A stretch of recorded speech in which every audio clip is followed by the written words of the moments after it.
So will you open the meeting, please? Yes, sir. This meeting of the Mayor and Board of Aldermen is now in session. If anyone that has business before this board, if you would speak up and you will be heard. Ted, will you open us with prayer? Let us pray. Our dear Heavenly Father, we come this hour of the day just to give thanks for the many blessings that have restored unto us. We thank you for the privilege and opportunity for allowing us to come together to discuss the business of the city. We pray that everything we do and say will be in your will. It is in Jesus Christ's name we pray. Amen. Amen. Thank you. We have two visitors this morning. First, Miss Brown, Dominique.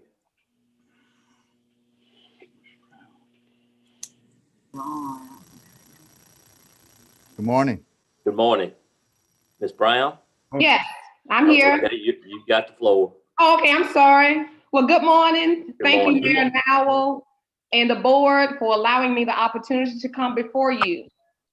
My internal data finds that 64 to 78% of the residents on the north side of North Street oppose the construction of a Head Start Center and offices behind their homes.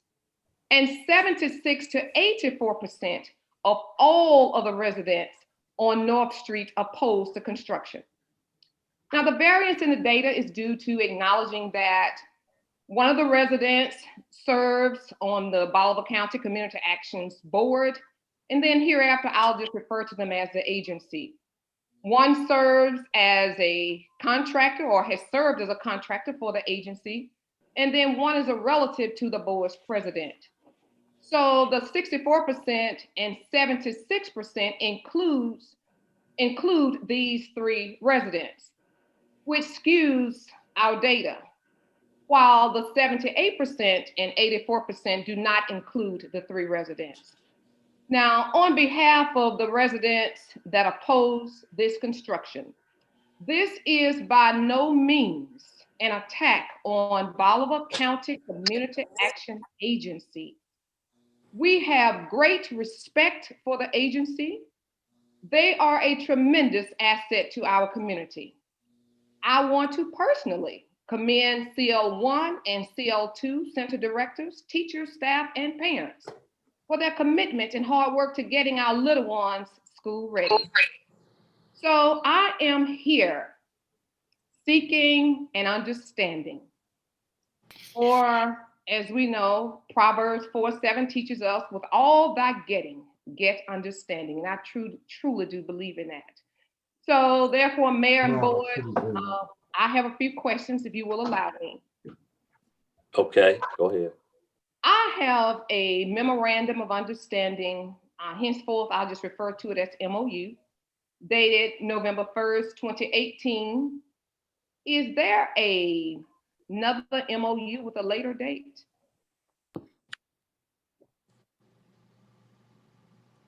Dominique? I don't think so. Is there a different MOU signed between the city and the agency? No.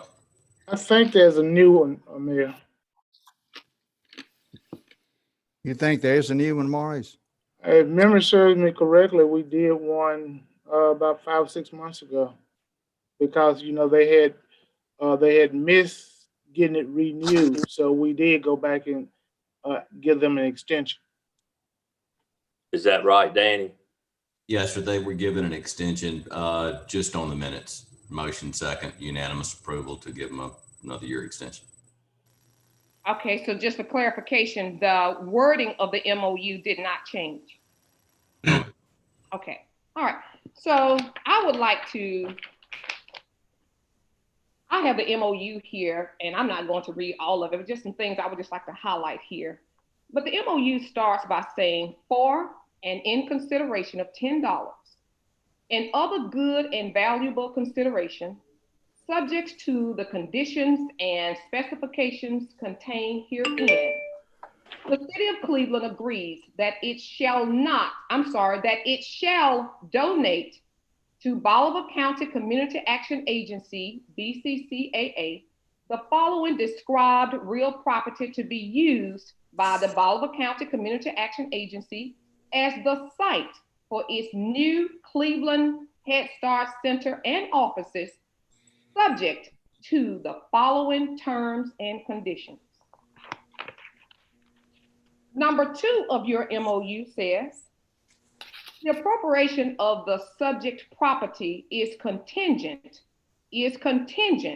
upon the BCCAA signing this memorandum of understanding with the city of Cleveland, wherein the property would not be deeded to the BCCAA unless and until the plans and specifications for the project have been approved by the board, meeting all state and federal building code and architectural requirements, and the BCCAA has secured adequate funding for the project.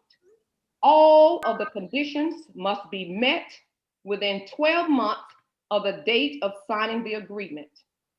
Finally, in the event there is a need, either because of a change in zoning or otherwise, for a public hearing, and the city finds that there is strong opposition to the project by neighboring property owners, then the city shall cancel this agreement and shall have no obligations to the BCC whatsoever. Okay. So I just have a rhetorical question. Hopefully you'll be able to, and I'll have an answer to these before I finished, or by the time I finish. Just rhetorically, how do we get here, and how this issue becomes so inflamed? Okay. Mr. Mayor, Mayor, can I say something? Yeah, go ahead, Gary. Ms. Brown, Yeah. we certainly understand what you just read and the feeling, and I appreciate you giving us those percentages, because we didn't have really any idea of how the whole neighborhood felt. But we are going to have a public hearing, and when we do the things you just read and the things you're talking about, and that group of the neighborhood is talking about, it needs to come out at that public hearing. Yes, sir. That- I'm sorry. That's the point that's the point that takes us to where we have the authority to do something different. Yes, sir. And I definitely, I just wanted to reference the MOU, because the reason I'm here is because there are questions regarding that. And that way we can have the answers, or at least I'll have the answers to some of this, that'll clear a lot of this up before I even get to the public hearing. Well, where it stands now, according to the board's last minutes, is we have statements coming in until January the 25th. Yes, sir. And after that, in the February meeting, those will be heard. And from there, at some point, as COVID will allow, we'll have this public hearing. So yes, sir. Well, I'm really not. That's basically where we're at on it. Yes, sir. And I understand. I'm really not here, requesting a public hearing, because my stance is that we want to do it when it's safe, according to regulations. That is safe for all of us to come together. But I just have other questions, if you will allow me. Sure, go ahead. Okay. And I just, as I said, those were just rhetorical questions. I really didn't expect an answer. It was just rhetorical for me. But I want to ask, have the plans been approved by the city? I'm referencing back now to just the MOU, but have the plans been approved by the city, meeting all state and federal building codes and architectural requirements? Kenneth, do you? Yes, they have. Okay, great. We have verifiable documentation that the agency has secured adequate funding. I don't think we have any idea about that. I feel confident they have, but that hadn't got to that point, I don't think. May I add on to something? Sure. Not to speak and not be factual, Dr. Brown, but I'm almost certain that they have. I don't even think it would have gotten to that junction. But once again, I think all these things that we're talking about today, Gary has alluded to, will be coming out in that public hearing. And some of the questions that's coming up, I think it needs to transpire and wait until that public hearing takes place. Well, at the public hearing, would there be an opportunity to address these issues with the board, or will Yes, the ma'am. board kind of guide? So there will be an opportunity to ask all of these questions. Yeah, that's what a public Yes. hearing would be. Yes, Is yes. for anyone that has a question to ask. Okay, all right. So if you will just allow me just a couple more questions, if you will, Okay, because please. that's going to help us as we prepare for a public hearing. Some of these things I think we won't have to ask at the public hearing if we could just get some answers now. Is that okay? Okay. I don't know if we can answer them, Ms. Brown, but Yeah, we can certainly listen to it. Yeah. Okay. Okay, so we'll wait until the public hearing to ask if your records reflect that the agency met all the conditions before, since the MOU was moved to, the date was changed to an extension. So I take that it would be before November 1st of 2020, if all the conditions were met. Because if the conditions were met, that's fine. I mean, if it's yes, there's no problem. I'm not looking for, if it is, it is. That's just kind of where we are. Okay. Yeah. So if the conditions were met, if the answer is yes, then the answer is yes. Any other questions for? Yeah, I want to ask Ms. Brown Gary? a question. Yes. Do you think it would be feasible, or is it possible for anybody who wanted to go to that public hearing to do it like we're doing today? Is it possible to have a Zoom call? The reason I'm saying that is this. At the rate we're going with COVID problems and the governor, this meeting may not happen till May or June. Okay. Well, with that being said, will any development take place on the property prior to a public hearing? Danny, the answer to that's no, isn't it? Gotta be no. Yes. Okay. Well, if that's fine, because we can wait until May or June, even July, when it's safe, when there are guidelines, the health officials say that we can come together safely. We can surely wait and do that. We just want assurance that there will be no development on the property prior to the public hearing. No, my question was, do you think if we wanted to do it sooner, we could do it in a Zoom environment like we are today? I want to be careful about answering that. Will everyone be able to attend the Zoom meeting, or will it be just certain ones in attendance? Oh, no, it's anybody who has the capability to get on the Zoom call would be there. Yeah, I think let's slow down a minute here. Let's get the information that we said January 25th. We will review that in the February meeting and proceed from there. Can I ask one question, Mayor? And please go ahead, Danny. Danny had. I can't remember. Has the city signed a deed to this property? I don't remember. No, sir. No. Pardon? You've gone through all of the zoning requirements and site review, but no, you've not deeded the property in your own record saying you're going to have a public hearing to decide whether or not you're going to. Thank you.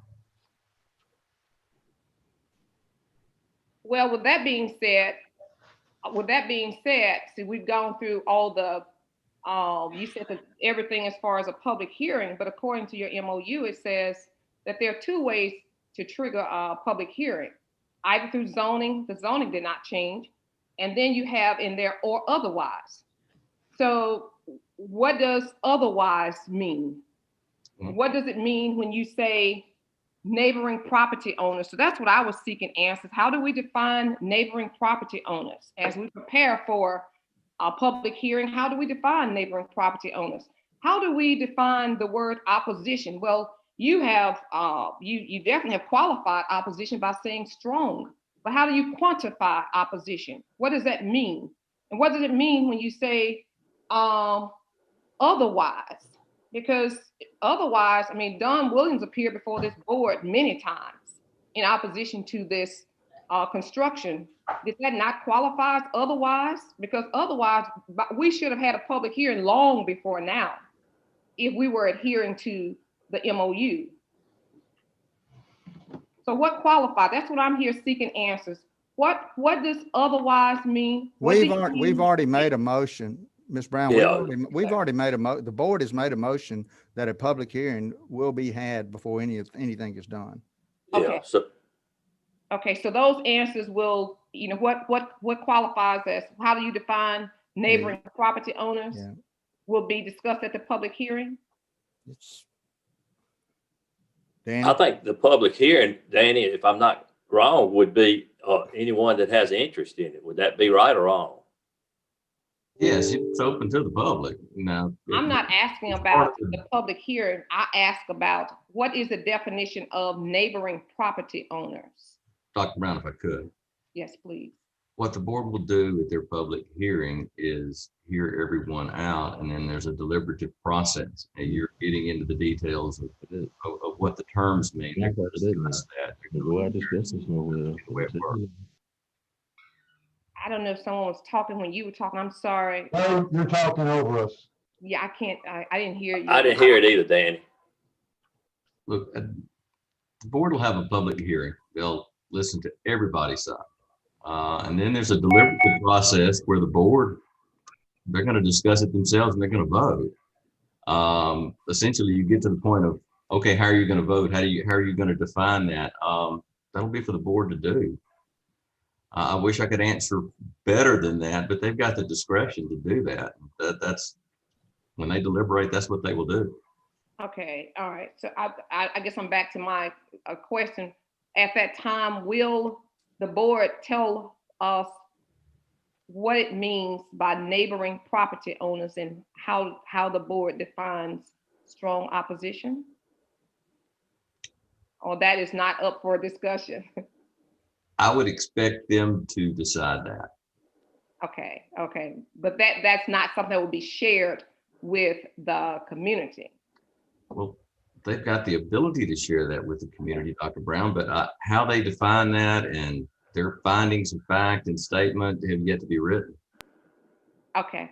All right, well, that's the purpose. Can I maybe explain this, maybe to help Dr. Brown's Paul, Mayor, that, you know, when you say neighboring property owners, we will look at the people in the immediate vicinity that will be affected. Right. Be based on people that live 10 blocks away that are not really affected by this project. And, you know, as to what we say is it will be affected will be a board decision as to how far out we will listen to people. We won't listen to people on the other side of town about their comments about it, because it does not affect them. It will be the immediate vicinity of that area. Now, whether you want to say it's 100 yards, 200 yards, 300 yards, the board will have to decide how far out we will decide who is being affected by this. We won't, like I said, we won't be listening to people that are so far removed from it, they really have no voice in it. If that's Okay. Thanks. That helped me quite a bit, and I do appreciate that, to know that you will not take into considerations those persons that don't live in the Underwood subdivision. No. Okay, that's awesome news. I want to hear that. Okay, so just for Okay. clarity, go ahead. I'm sorry. Just want to reassure that nothing's going to be done until we do have the public hearing. So. Okay. Well, I think we can wait patiently on the public hearing. That is the time that's convenient. If y'all feel that a Zoom call is the best way to approach it, then we are definitely prepared on as a Zoom call. Okay. Okay. All right. Thank you, Ms. Brown. thank you, Ms. Brown. Thank you. Thank you. Okay. All right, Dominic, we'll go to our next guest, Joyce McKnight.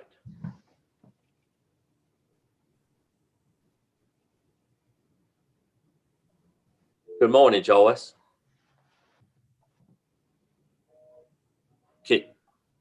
Are you muted? Yes, apparently. I think you're muted. Bottom left-hand corner. Joyce? Can't hear you. Joyce? Have to connect to the audio.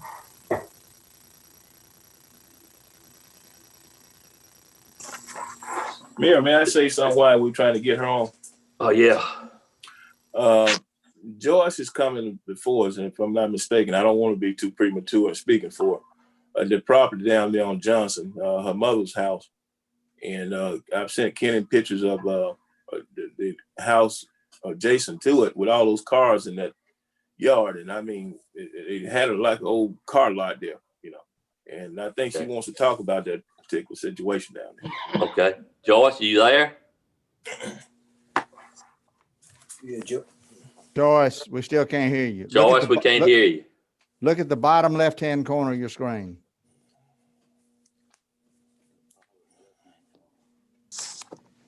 Joyce?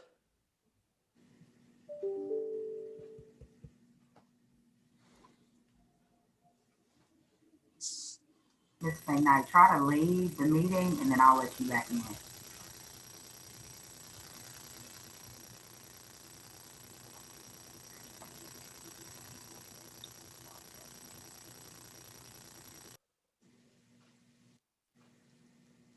Can we go on with something else until she comes back? Dominic, do you think you'll get her right back? She's coming right back in. She's trying now. She's connected to audio. Now unmute, Ms. Joyce.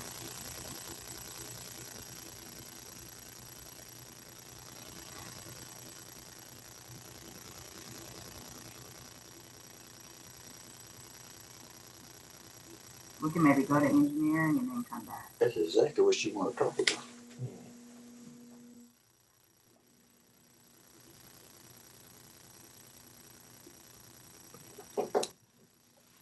Joyce?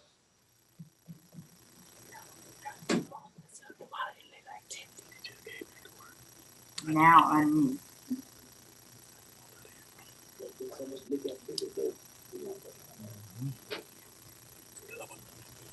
Joyce? I see her picture. I think I see her picture. Dominic, why don't you have her hang up and call in on her phone? she's there. I think she needs to unmute. Well, that's Dominic has told her several times. Now Ms. Joyce, say something. She's got to do All the right, we can mute. go to engineering. I'll get with Ms. Joyce. I'll text her the number to call in.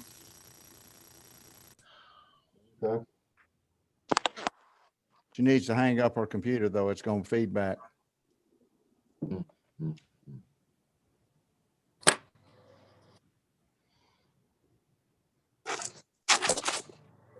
go on there with the agenda.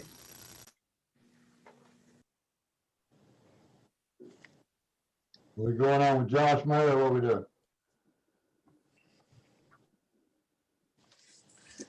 Are y'all ready for me?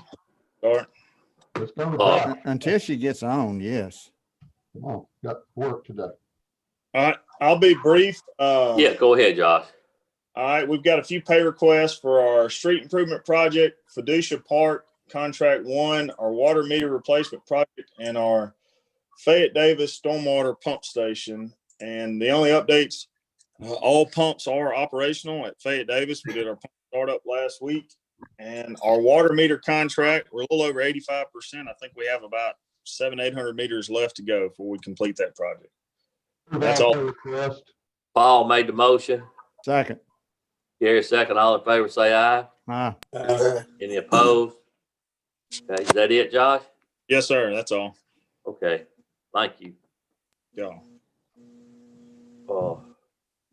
You close to having Joyce back? Okay. Danny, you want to go ahead? Yes, sir. Your consent agenda is before you for approval. So moved. Paul made the motion. Gary second. All in favor, say aye. Aye. Okay. Second thing I have in the packet, we've noted this as we moved along since May when it first came up. I went ahead and drafted you a ordinance off kind of what the model is out there for a leisure and recreation district. It's before you if you'd like to discuss it. Chief, have you had a chance to read it? Buster? No, sir, I have not. I'll get with Danny and read it. Well, let me say something. we need, in light of the fact that we approved this Roots Music Yeah. situation months ago, to be able to develop the Roots Music, we're gonna have to make our downtown area part of this leisure and recreation. Otherwise, Right. it's gonna be kind of counterproductive to what we already got going on. So I agree. I agree. I would like to make a motion that we approve it, subject to any adjustments that the chief sees to it. I'll second the motion, Mayor. I have a Okay. question. Other Where is- questions? Where is it, Mayor? I can't, is it on the, It's in the Dropbox. If you look in the Dropbox, Last one, city attorney.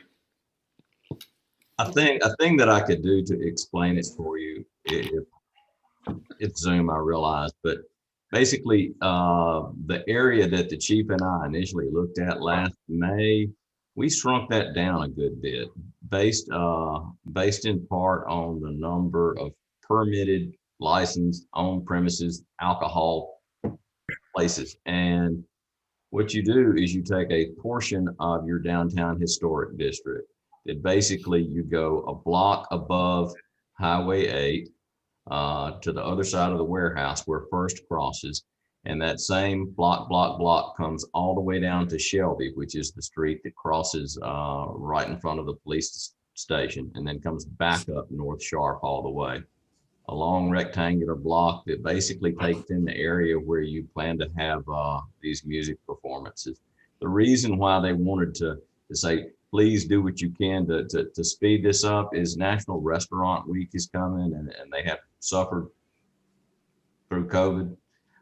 If they did have good weather, it would be a good time because you can sure socially distance better outside.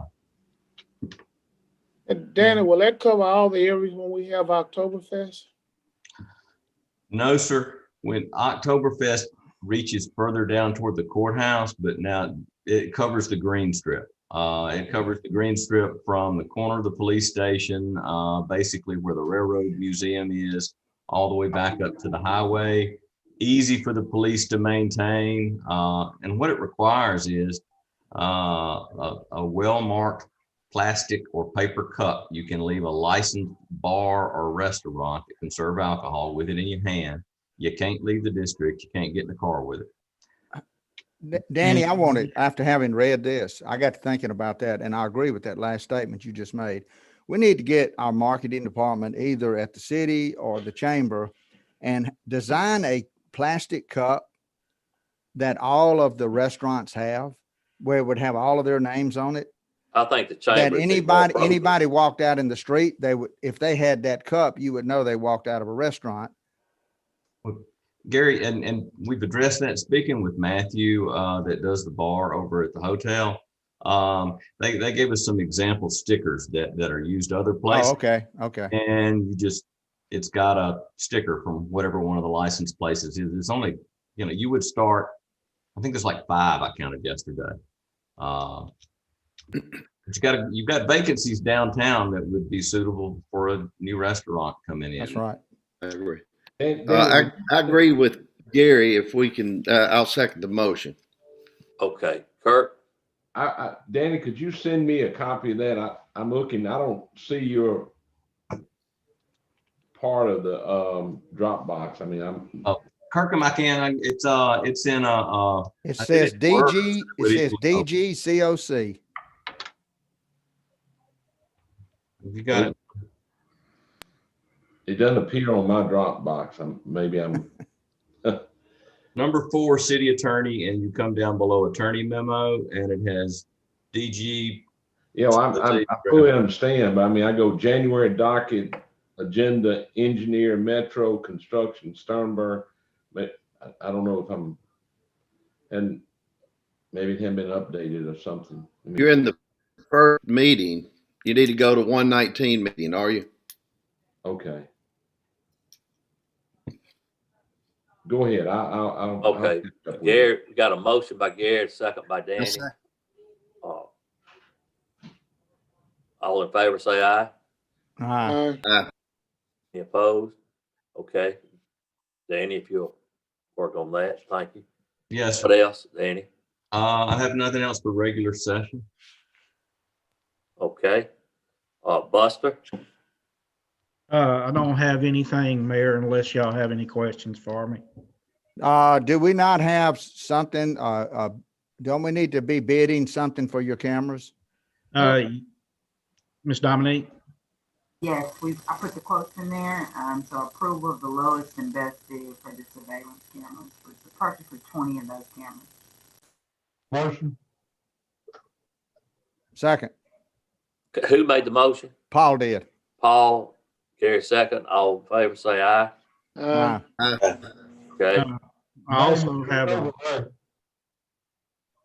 also have a bid for one vehicle. I don't know if we need to look at that now or if Ms. Green needs to do something with that. It was in, It was on the consent agenda. Yeah, it was on the consent agenda, but we will have to bring the financing options for you guys to approve at the next meeting. We'll do that in the February meeting. Okay. Do I see Joyce back up, Dominique? Yes, sir. Joyce, can you hear us? Yes, can you hear me? Yes, Yeah. please go ahead. Thank you so much for your patience. I was testing a new computer and it looked like my testing did not work. So good morning. This morning, I totally come before you with the respect. I want you to know that. And I'm asking this, to whom much is given, much is required, and to whom they entrusted much of him, they will ask more. So as the elected officials for the city, then this, I think, applies to you. And Alderman Sanders, you are correct, except for I want to make one correction. The property on 1011 Johnson Avenue is actually my property and not my mom's property. So I appreciate that note to the alderman. And I am coming before you today to discuss some city ordinances about the property that is next door, that is adjacent, not only on 601 Clark, but also on 1013 Johnson, where there's an empty lot. I will not, I had pictures on my computer from my cameras on my home that would illustrate my concerns, and not only my concerns in the neighborhood, but other concerns in the neighborhood. So given the fact that there were issues with my computer, I cannot share my screen with you today. But the ordinance that I come before you are two. One, of course, is Section 46-4, unlawful property nuisance. And that is, and I addressed that first because Alderman Sanders has given you a note about the fact that that's a dilapidated property. And yes, that property also has a number of cars on a parking lot that I think, and not only do I think, but has proven to be dangerous. With all of the heightened shootings in Cleveland, as well as in the communities that are around all of Cleveland, the concern that I had, that there was a barrage of shooting, of bullets, barrage of bullets that were hit on some of those cars out there. And given the fact that those bullets hit those cars and the cars could have exploded, that could have not only annihilated those that were living in my home, but also damaged other senior citizens' properties that were on that street. I have sent pictures of the cars that were damaged during the shootings. On January 8th, the police was called out again, and because of shootings that took place again. Ms. McKnight, who did you send those pictures to? I sent the pictures to Chief Bingham and Mayor and the mayor. You sent it to me, yep. Well. Why hasn't this appeared under our public nuisance property, Kenneth? It's one we're working on, and it's been an ongoing project process for years. And I spoke to Ms. McKnight a couple of weeks ago that we were waiting for the chief to get back in the office because he's been out, and we're going to set up a meeting with him because this is something that legally Jamie Jacks had been working on and my staff is there. We're ready to move forward, but I just need some legal assistance before we go any further. Just for clarification as well, when I spoke with Mr. Taylor, he did also tell me that one of the concerns was not just a legal concern, but because this was the rainy season and there would be concerns with the record. I informed him that not only was that probably true in most cases, however, because the property that has all of these cars on it is totally gravel with pebble rocks, that would not be an issue. And in the last 160 days, since Mr. Taylor said that he drove by with Alderman Sanders and Campbell, which was in late October, there has only been 10 days of rain. So I would be remiss if I did not say that Chief Bingham, as well as the mayor, after I sent them those, and I will say, sent them pictures, those disturbing pictures of a car that was hit with a barrage of bullets very near to the gas tank.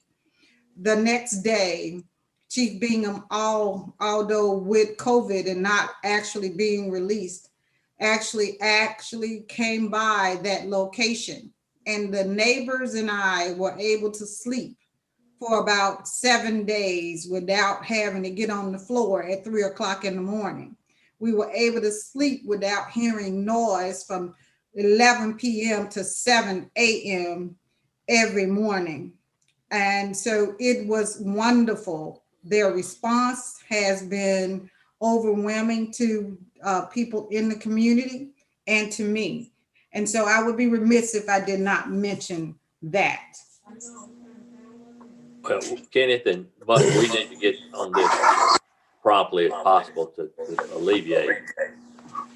And Mayor, just to say one more thing, and I'm gonna get off this subject because her and I have had this conversation, so has Kenny.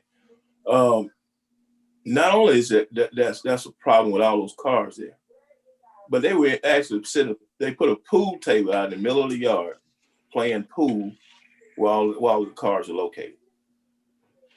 And that's Pool totally table. against, yeah, that's totally against, our orders and everything. May I ask a question, Mayor? Yeah, please do, Maurice. Who owns the cars and property? Joyce, you know? I have no idea who's the owner. I think Alderman Sanders was researching that. He probably knows a little bit more. Kenneth, I don't know who it is. Yeah, my staff has it, but I don't have it directly in front of me. I mean, we've had this information since October and we still don't know who owns the thing. I said, I don't know. My staff I has the information. understand. She just said she brought this to you in October. It doesn't. No, I spoke with her. No, she brought it to Ted and Robert, I think.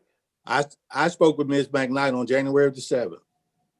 That was the day we had a conversation, and that's when I told her we would move forward on this. Mr. Taylor, just for clarification, you had told me on January the 7th that you had actually spoken with Alderman Sanders and Campbell, as you had driven by the neighborhood, and actually they had informed you, and you had actually processed a complaint and paperwork and actually started the paperwork in October. Now, that is my understanding from you, but you are correct. These reports of over 25 calls to police and also conversations with Alderman Sanders since September have been happening on that property. So again, as the Alderman has asked the question, this has started, a conversation started in September. You informed me you have been working on this since October. It is now January. Let me let one of my staff members address this, if you would. Good morning, Mayor and Board. Yes, we got that property. It has already been on public news and it has been adjudicated. Mr. Tyrone Walker is the property owner. Every time that we go down there, it's different vehicles other than that green vehicle. He's swapping vehicles out. They got a lot of illegal activity. They gambling, drugs, pool tables. I did speak about the pool table. They moved the pool table from outside. I got to get with Chief Bingham about it because every time I go and speak with the gentleman down there, they have different reasons. They always move. It's different cars, so we can't tell the same cars because they move the cars around except the green car. But it is an active case, and we have plans to meet with Chief Bingham to get the issue resolved there because I've been there several times myself. Each time Alderman Sanders calls me, I go down there and touch base with the gentleman that set the property or whatever. So Let's we put this have top an priority. application on it. It's on public nuisance application. We're ready to move forward. It's been adjudicated and everything. Well, according to the city ordinances and the public information that I've received, he has not paid a fine based on the fact that, again, you've been adjudicated, but there has not been fines rendered, and he has not paid those. No, ma'am, we didn't use the city ordinance. We used the state statute 21-1911. Okay, I have that as well. I have yes, that. ma'am. That's the one we use. Yes, ma'am. Mayor, can I make a suggestion? Yes, Kirk. This is all over the city, that we are having breakdown in enforcement. I don't know where it lies, the problem, but it's getting to be a serious problem all over this city. I think the mayor should recommend that one person be designated in the department somewhere in the city. I don't know what department, to be exclusively in charge of reporting to the mayor and the board to make sure that we follow up on the enforcement of this dilapidated housing and these broken down cars. Because we've got serious problems of crime that is stemming and coming from these properties where there are people staying there that don't own it. They're hanging out. And it's regrettable that this lady started in October and here it is January. And we gotta get something done from now on. And I think by February, I would like for the board to designate one person who will be the enforcer and who will communicate with the mayor and the board and the citizens and make something happen. I mean, I would like to know, for example, how much in demolition money we spent in the last fiscal year out of our budget. And then you let that person actually be in charge of recommending what properties are demolished and get something done. It's just a broken system right now we have. It's broken, it's not working. And if we have to just go outside, we're gonna have to think outside the box to get this done because the system, the government's broken and not working on this. Can we discuss this? Can we discuss this in executive session? Certainly. I think this has become a human resource.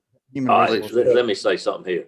Buster and Kenneth, get on Ms. McKnight's situation immediately, and we will talk further here in just a few minutes.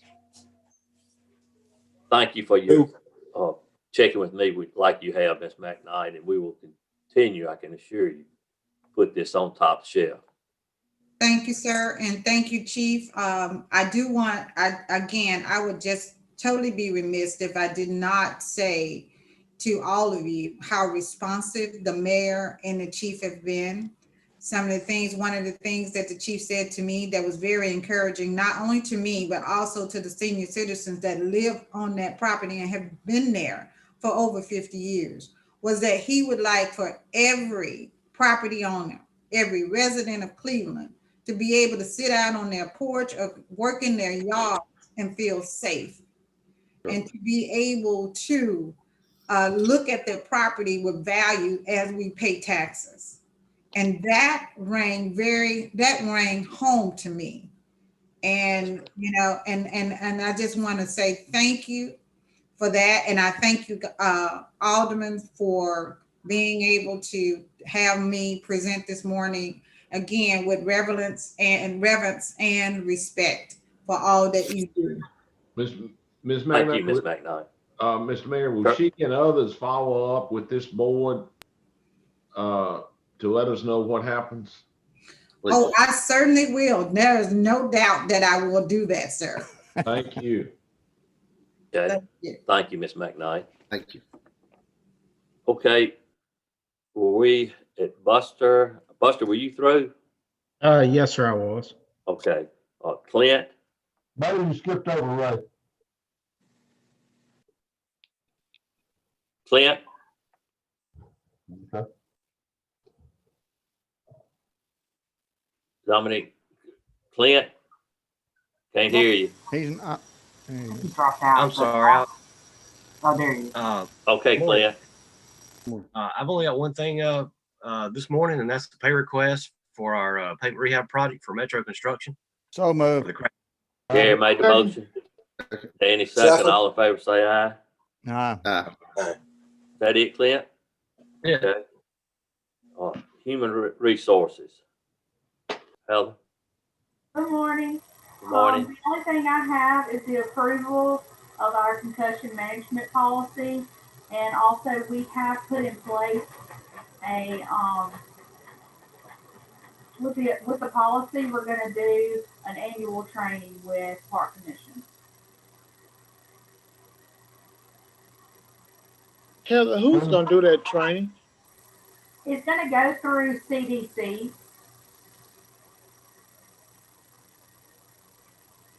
It's a virtual training from the I mean, do we need to do anything, or this is just a report? We need approval on that policy from the board. Make the motion. Second. Robert made the motion. Ted second. All in favor, say aye. Hey, Opposed? Billy, did you miss Public Works? Well, no, I got everybody on here for if they had questions. Do we have them on the agenda, Dominic? Yeah. Yeah, we Okay, have. excuse me, I guess I did. Go ahead. Mr. Ray. Ray, you're muted. Ray, Oh, good morning. Can y'all hear me? yes. Yeah. Okay. Well, I need permission to get some replacement light posts for the decorative lighting we've done on 61 and 8. And also for on the walk trail, we have had 2 light posts get destroyed, and we don't have any replacements. And it's kind of take a while to get them in. So I talked to Robinson Electric, and they said we probably would be better off ordering an extra one for each one of those systems. So when we have one towed down, it wouldn't take as long to get it replaced. And we need a few globes for those lights because we have one on number 8 have a hole in it and birds be building nests in them. So I need permission to be able to order 2 light poles for the green strip, 2 for the Highway 8 and 61, and probably 2 globes for backup for those lights. Make a motion, we do it. So move. Paul made the motion, Danny second. All in favor, say aye. Aye. Okay. Okay, thank you. Anything That's else, all I Ray have. Bell? That's all I Thank- have. I want to thank Mr. Bell for the Sternberg lights at the crosswalk downtown. It's really helped. It really helped to light up that crosswalk. Thank you, Mr. Bell. Thank you all. Dominic, any other department heads on the agenda or any questions of any department heads that we have here? Only thing I wanted to bring up with Kenneth, please, if I may, North Bow, all the homes on the east side of North Bow, all the way from Rosemary down to James, please check. You got cars in the yard that's staying there all day and trash, and you've got some abandoned cars in backyards. If you'll check that, please. Will do. Okay. Purdue Anything else? affordable online education for All right. children working. I guess we can go to executive session. Kurt, I move we consider an executive session for Kurt made the motion. personnel. We need, I second it, but we need to add something that, Danny had several on his, but we need to add one human resource issue. Okay. All right. All right, you second. All in favor, say aye. Aye. I move we enter executive session for those. Kurt Second. made the motion. Second. Gary second. All in favor, say aye. Aye. Okay. We will now in executive session. Dominic.